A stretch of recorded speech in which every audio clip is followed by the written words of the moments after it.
भैया जयराम। जयराम भाई जयराम। हम कहे गइये बेचत है अपन। हाँ भैया गइये बेचत तो ही। हम बहुत बड़ा व्यापारी है। अच्छा अच्छा। हम रेट एकदम सही लगाए, बतावा कितना लेबा तू। भैया 25,000 ले।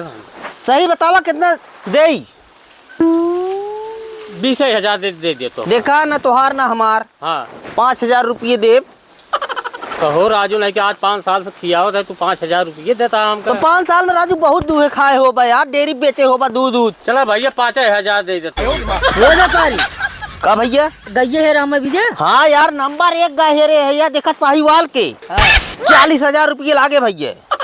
दे दे बिल्कुल दे दे भैया 40,000 रुपये। हाँ संझक 4 लीटर सवेरे 4 लीटर। हाँ 40,000 रुपये ट्रांसफर करा हो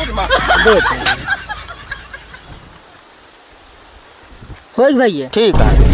ए भैया का भैया 5,000 रुपये सवेरे आग ले लिए। कहो राजू नहीं कि हमसे 5,000 में लिए है, उनका 40,000 में बेच दी है। ए भैया ये व्यापारिक धंधा है, एक कुल न करब हमारे घर द्वार कैसे चले हो। राजू हमारी चूना लगावे के रह गया है।